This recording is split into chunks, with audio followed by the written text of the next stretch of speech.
Hey guys, it's Miss Garza, and in case you didn't know that, I'm a 7th grade English teacher, and today I'm going to talk about Confetti Girl by Diana Lopez. So this is a book chat. Let's dig in. Okay, so Confetti Girl is about a girl, and her name is Lena. I'm going to read you the description, and then I'm going to talk more about it from the actual book. So, uh, the book is about Vanessa and Lena. They're two Mexican American girls, and Lena is obsessed with three things: socks, boys, and sports. Vanessa is Lena's best friend and neighbor. The book kind of follows them through an entire school year. Um, and Lena's father is an English professor and self-proclaimed bibliophile. If you don't know what bibliophile is, you can Google it now. It's a fantastic word. I am a bibliophile, so I absolutely adored her father in this book, but he's not exactly the hero of the book either. Vanessa's mother, on the other hand, is a man-hater. She just had a very messy divorce, and she's kind of on a rampage. So both of the girls are struggling with their parents, with each other, and of course with boys in school. So it's a really great realistic fiction. It is a really short book, actually. It is just under 200 pages. It stops at 194. It's really short. I want to talk a little more in detail about the book and some cool things that I thought about it. So. I love that there's a lot of Spanish in this book. Not only is she like Mexican American, but they make a point to have a lot of Spanish. At the beginning of every chapter, there's a dido, which is like a saying or like a phrase, like wise words, basically. And the first one is Los amigos mejores son libros. Books are your best friends. And I just love that this is the first one. It's so true for me, especially if you're a bibliophile like I am. They're on every chapter. A lot of the chapters are a deal with eggs because in the very beginning of the book, um, Vanessa, the friend, or her mother is like obsessed with making cascarones, which are confetti eggs, which is why she's a confetti girl. So cascarones are really popular in Mexican American culture during Easter, and they're basically like you take an eggshell and you dump out the egg, you wash it out, you dry it out, and then eventually you'll fill it with little bits of confetti and you glue paper over it.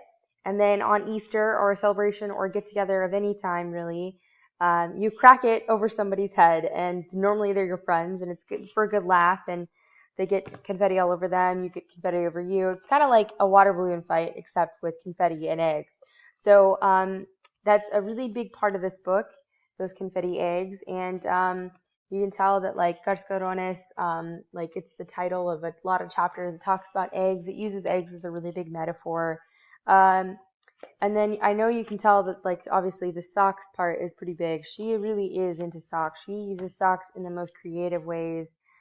I didn't think about using socks that way until she mentioned it. I guess you could use socks the way she mentions it, but I don't think I'm going to. Um, there are a lot of moments where I really just outright laughed out loud, like stopped reading and just laughed. It was so funny. Um, and like especially like I'll give you one example when I just like died laughing. Maybe this is because I'm a bibliophile, but if you've ever read Shakespeare, he has all these phrases, and this is a Shakespeare phrase that the dad says in response to one she says. So she says, I could be grounded for a year. Once I used a cuss word and my dad said, get thee to a nunnery, and he was serious. So get thee to a nunnery in Shakespeare is like, go to, you need to go to a convent. Like, how dare you? But I thought it was absolutely hilarious. I'm sure you're not laughing, but I thought it was funny. She's really smart. She's got a smart mouth on her too, not just her dad. She also has a smart mouth on her, and she kind of talks back to her teachers, especially her English teacher. So they have a struggle there too. This book is a pretty easy read. Like I said, it's just under 200 pages. I definitely recommend it. If you have read and you liked Esperanza Rising, this is a good book for you. There's me with the book I'm reading. There's my classroom. I did give this book a low score. I gave it I don't think it's a low. It's pretty good score. I gave it a 3.5 out of 5. It's cute and fast and a lot like Chicken McNuggets. It's great while it's hot, but as you dig deep, it's not so great. And I felt like the digging deep part for me as an educator and as a teacher and as an adult, it was like, come on, come on, come on, come on, come on, come on, come on, come on, come on. And I was just trying to whip through it. So I probably gave it a low score a little unfairly. It is great for readers who like Sisterhood of the Traveling Pants, Gossip Girls, The Click. This is right up your alley. It's a lot of, it's a little bit of drama. It's a lot of best friend issues. It's a lot of going back and forth. Um, it is perfect for grades like 5 through 8. That's another reason why I gave it a lower score, because it's not a high reading level. And that doesn't make it bad. It's just it doesn't make it fantastic or anything like that.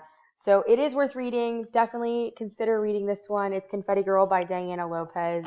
And if you have any other questions about any of the books, you can always find them at my website, and that is www.msgarzasela.weebly.com. It's down here at the bottom, but you can also obviously find it at the website, and I'll go ahead and show that to you now.